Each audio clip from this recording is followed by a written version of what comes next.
आकाशवाणी पटना है।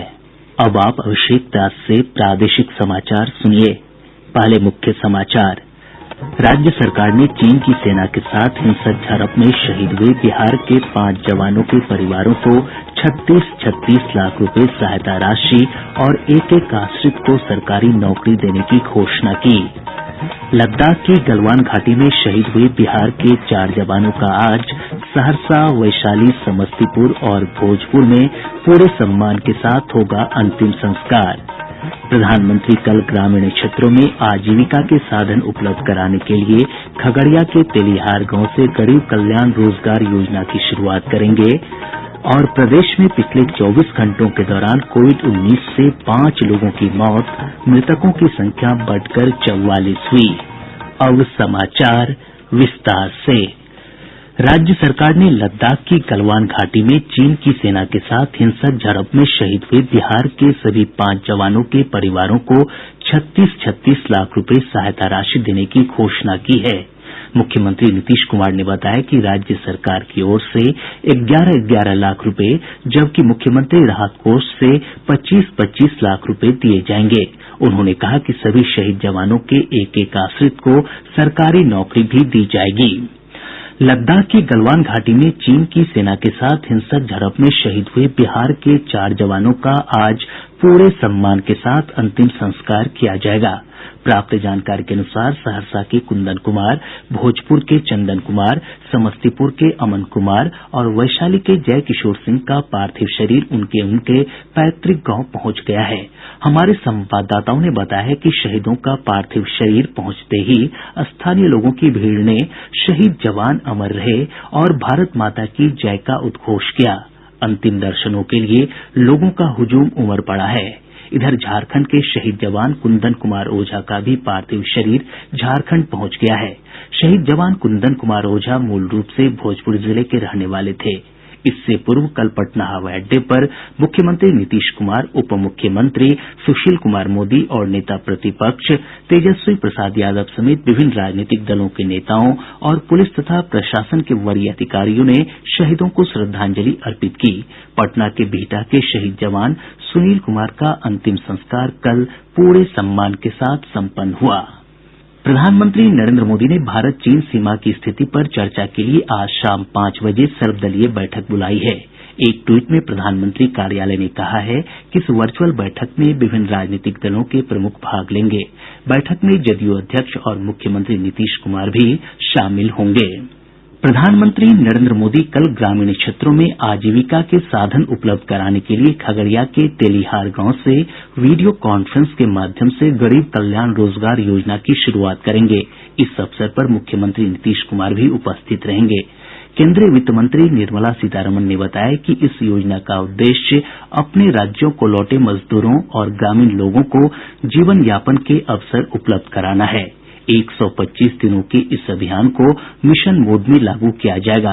यह अभियान बिहार, उत्तर प्रदेश, मध्य प्रदेश, झारखंड और ओडिशा के उन 116 जिलों में लागू किया जाएगा जहां लौटने वाले श्रमिकों की संख्या 25,000 से अधिक है। इन जिलों में 27 आकांक्षी जिले भी शामिल हैं। इस योजना के माध्यम से वापस लौटे श्रमिकों में से 2/3 को रोजगार मिलने का अनुमान है। इस अभियान के माध्यम से 50,000 करोड़ रुपए के सार्वजनिक कार्य कराए जाएंगे।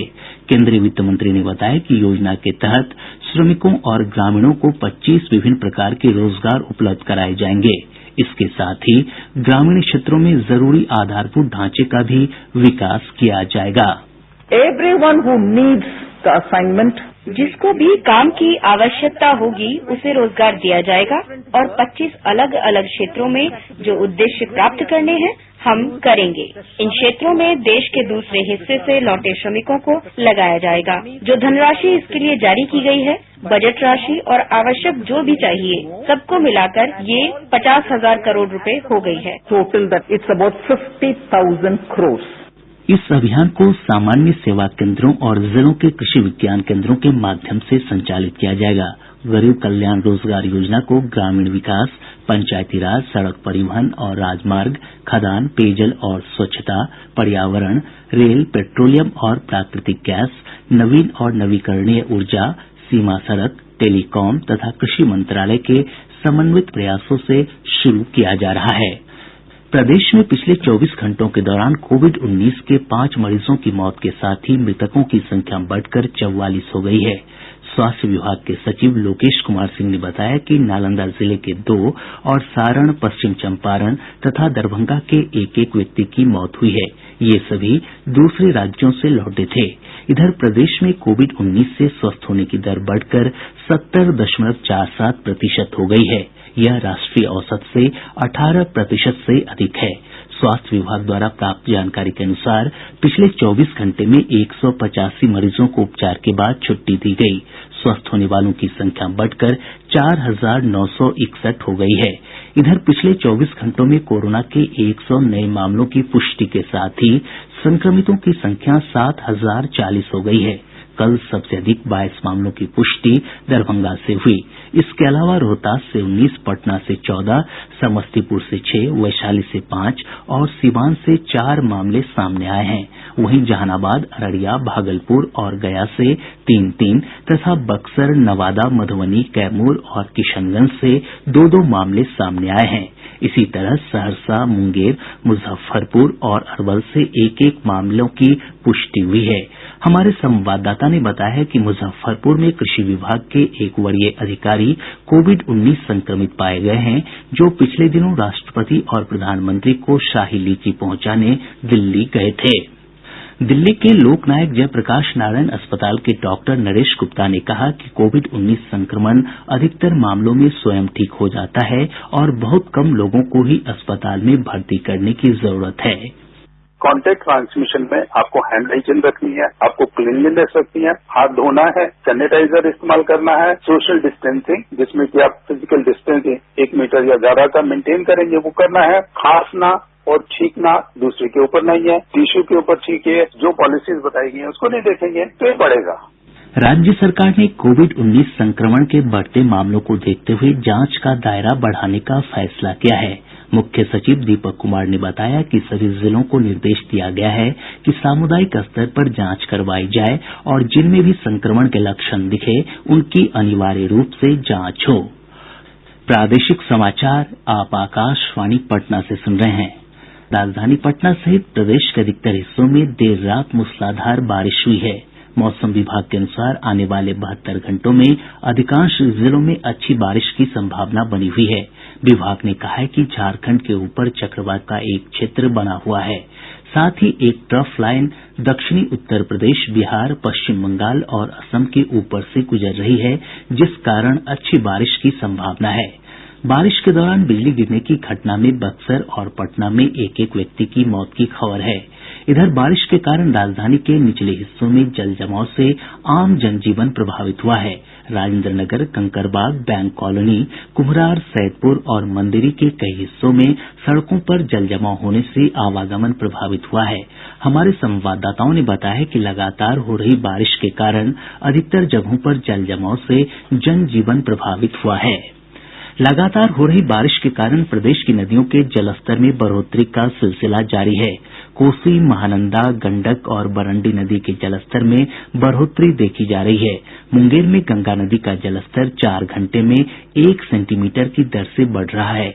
कटिहार में महानंदा नदी के जलस्तर में भी बढ़ोतरी की प्रवृत्ति बनी हुई है। शिवहर से हमारे संवाददाता ने बताया है कि बागमती नदी के जलस्तर में बढ़ोतरी होने के साथ ही जिले के पिपराही प्रखंड के दोस्तिया गांव के पास तेज कटाव होने लगा है। इधर नवादा के सकरी नदी में जलस्तर में हुई बढ़ोतरी के कारण दर्जनों गांव का जिला मुख्यालय से सड़क संपर्क टूट गया है। भारी बारिश में रेल पटरियों को सुरक्षित रखने के लिए रेलवे ने सघन पेट्रोलिंग का निर्देश दिया है। जिन जगहों पर मिट्टी कटने की आशंका अधिक है वहां लाइनमैन को रात्रि गश्त के भी निर्देश दिए गए हैं। प्रधानमंत्री नरेंद्र मोदी ने लोगों से कहा है कि रविवार को 6ठा अंतर्राष्ट्रीय योग दिवस परस्पर सुरक्षित दूरी के मानदंडों का पालन करते हुए अपने घर पर अपने परिवार के साथ ही मनाएं। एक वीडियो संदेश में उन्होंने कहा कि पूरी दुनिया कोरोना महामारी से जूझ रही है, लेकिन योग में इस बीमारी से उत्पन्न चुनौतियों के बहुआयामी समाधान हैं। प्रधानमंत्री ने कहा कि योग से प्रतिरोधक क्षमता बेहतर होती है तथा मानसिक और शारीरिक सक्षमता बढ़ती है। केंद्रीय माध्यमिक शिक्षा बोर्ड सीबीएसई ने 10वीं और 12वीं की कक्षा में योग को वैकल्पिक विषय के रूप में रखने की अनुमति दे दी है। इस संबंध में जारी अधिसूचना में कहा गया है कि इसी सत्र से योग की पढ़ाई शुरू हो जाएगी। अतिरिक्त विषय के रूप में योग की 100 अंकों की परीक्षा भी होगी। अभी अभी प्राप्त जानकारी के अनुसार देश में कोरोना संक्रमित लोगों की संख्या बढ़कर 3,80,532 हो गई है। वहीं देश भर में अब तक 2,04,711 रोगी ठीक हुए हैं। मृतकों की संख्या बढ़कर 12,573 हो गई है। बिहार विधानसभा चुनाव में एक बूथ पर मतदाताओं की अधिकतम संख्या 1,000 करने के राज्य के मुख्य निर्वाचन पदाधिकारी के प्रस्ताव को निर्वाचन आयोग ने मंजूरी दे दी है। उप मुख्य निर्वाचन पदाधिकारी बैजूनाथ कुमार सिंह ने बताया कि जिन बूथों पर निर्धारित संख्या से अधिक मतदाता हैं वहां सहायक मतदान केन्द्रों का गठन किया जायेगा। बिहार खादी बोर्ड चुनाव आयोग के लिए मास्क बनाएगा। उद्योग मंत्री श्याम रजक ने बोर्ड की वेबसाइट और ई कॉमर्स पोर्टल के लोकार्पण के अवसर पर ये जानकारी दी। लॉकडाउन की अवधि में कृषि विभाग द्वारा 30 लाख से अधिक पौधे लगवाए गए। कृषि मंत्री प्रेम कुमार ने ये जानकारी देते हुए बताया कि इससे लगभग 40,000 रोजगार दिवस का सृजन हुआ है। कोरोना संकट को देखते हुए पटना हाईकोर्ट में ई फाइलिंग और वर्चुअल कोर्ट को कारगर बनाने तथा मैनुअल कोर्ट की शुरूआत के लिए सुझाव देने के वास्ते 3 न्यायाधीशों की एक कमेटी का गठन किया गया है। रजिस्ट्रार जनरल की ओर से जारी विज्ञप्ति में कहा गया है कि मुख्य न्यायाधीश द्वारा गठित यह समिति अधिवक्ताओं के साथ साथ हाईकोर्ट कर्मियों से भी सुझाव लेगी।